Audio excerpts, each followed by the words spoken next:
some reason, I've always been obsessed with cults. What makes people follow them so blindly? Do the leaders really believe this is the correct way to live, or are they just power hungry? What the f*** is up with this guy? Let's find out. Roch Thériault, yep, definitely pronouncing that wrong, was a cult leader between 1977 and 1989. He was an incredibly charismatic French-Canadian with an obsessive passion for religion, and it was said he was someone who could draw you in like a slick snake oil salesman. His cult had 12 adults and 22 children followers. He had 26 children when he died and fathered 4 of them during conjugal visits in prison from some of his many wives. He used all 9 of his female followers as concubines, and he may have fathered most of the 26 children in the group. Roch Moses Thériault was a proclaimed prophet. Born in the Saguenay Valley in 1947, as a boy, although very intelligent, he dropped out of school in the 7th grade and began to teach himself the Old Testament. He believed that the end of the world was near and would be brought on by the war between good and evil. Thériault converted from Catholicism to the Seventh-day Adventist Church. He indulged in the religion's regular holistic clinics, which encouraged a healthy lifestyle free from tobacco and unhealthy foods. It was through this religion that Thériault realized his possible power of persuasion over others, as he managed to convince a group of people to leave their jobs and homes and move in with him.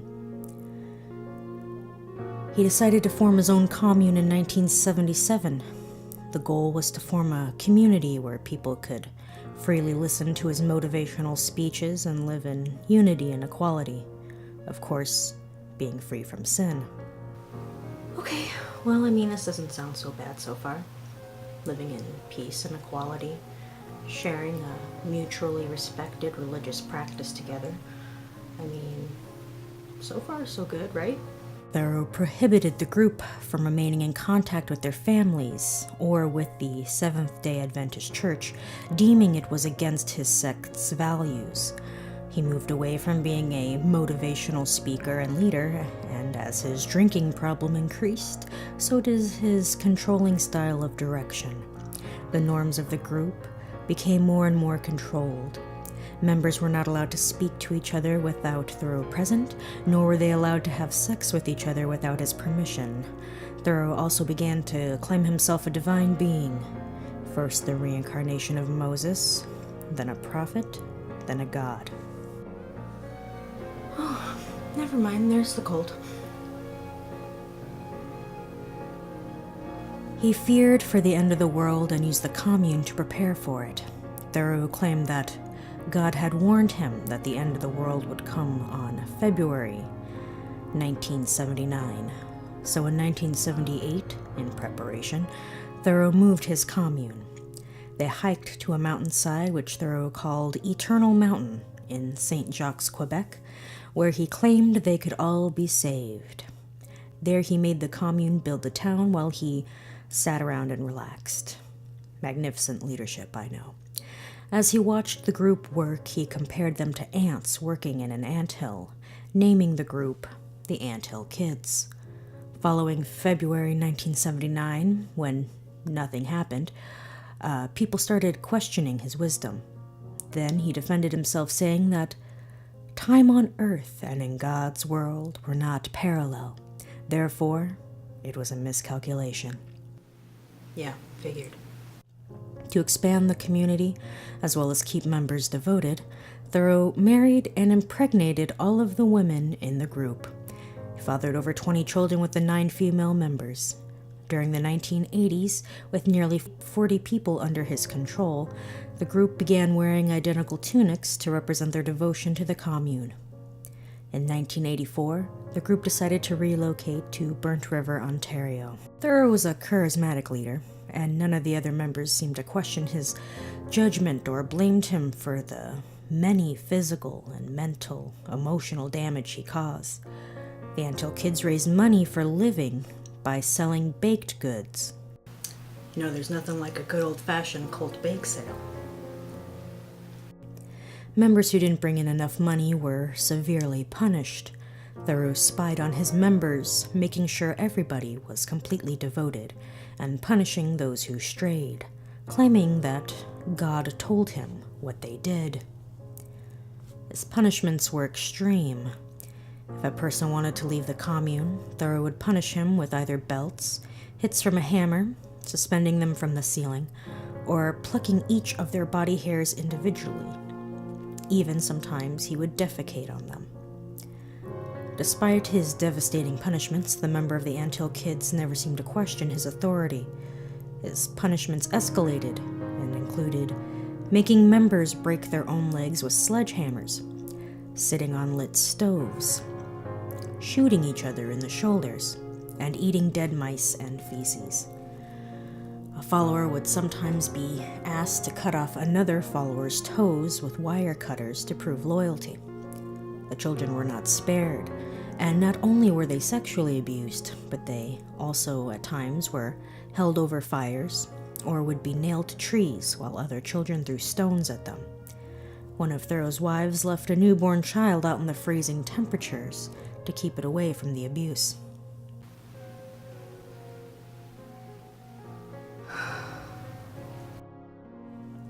Going back to the original mission of the commune, Thériault strongly believed in purifying his subordinates. He would rid them of their sins through purification sessions where the members would be completely nude as he whipped and beat them. Claiming to be a holy being, Thériault demonstrated his healing powers through surgeries performed on sick members. He would sometimes inject 94% ethanol solution into his followers' stomachs or perform crude circumcisions on the children and adults of the group. When follower Solange Bouillard complained of an upset stomach, Thériault laid her naked on a table, punched her in the stomach, jammed a plastic tube up her rectum to perform a crude enema with molasses and olive oil, then cut open her abdomen and ripped off a part of her intestines with his bare hands. Thériault made another member, Gabrielle Yavae, stitch her up using a needle and thread, and had the other woman shove a tube down her throat and blow. Bouillard died the next day. Claiming to have the power of resurrection, Thériault bore a hole into Bouillard's skull with a drill and made the other male members, along with himself, ejaculate into the cavity. Afterwards, when she was not able to be revived, the cult buried Bouillard on the grounds of their compound. The body remained undiscovered for a year, until a cult member, Gabrielle Lavalle, escaped the compound and broke her silence. Lavalle underwent harsh treatment herself during the years leading up to 1989. She had suffered through welding torches on her genitals, a hypodermic needle breaking off in her back, and even 8 of her teeth being forcibly removed.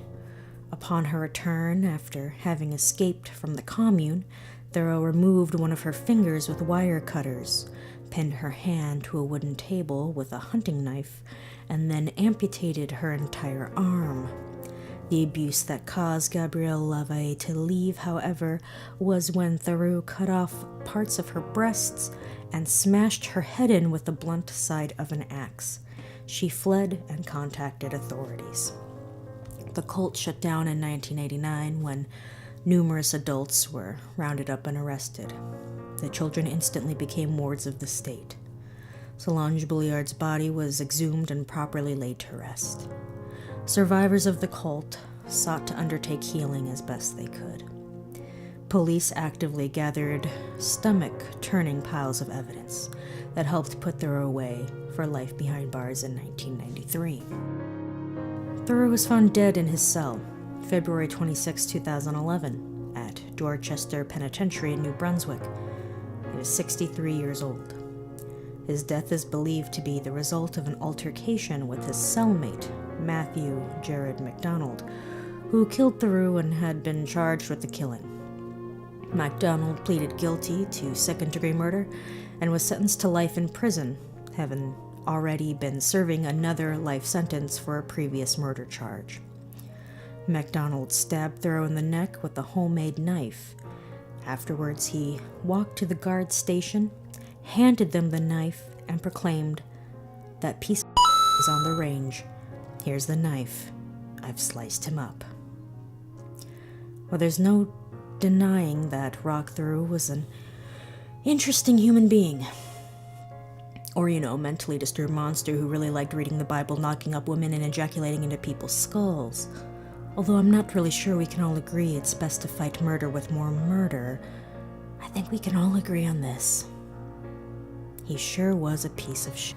Hey guys, this is something kind of new I wanted to try doing. Guess I wanted to see if I could blend a bit of comedy with the gruesome revelations of horrifically monstrous human beings that brainwash groups of people and make them smash their own legs with hammers. You can already tell this was a great idea. If you like what I do and want to support my videos, you can sponsor me on Patreon. Patreon.com/AmoriStar. And of course, seriously, I hope the survivors of this horrific cult got help from their friends, their families, and their local communities, as well as all the therapy and medical services that they may need to help them in such a terribly gruesome time that they went through. I can't even imagine going through something quite as horrific as some of these survivors have, and reading it literally made me ill on a few occasions. So, of course, my thoughts go out to these people. If you like this series, you want me to continue it, like the video so I know, and just give me a comment so I know that you actually liked this and want me to continue doing it. That's all the time I have for today, my friends. I hope you're having a wonderful day or evening. I'm Amori. Now listen to Spooky Tales. Perfect.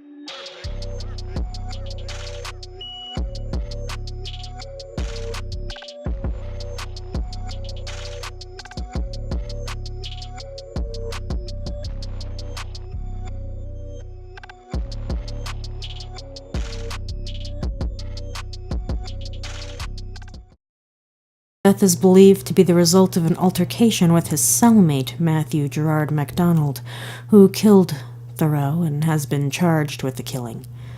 He was sentenced to life in prison. He already had life in prison. You get double life in prison. Okay, sorry.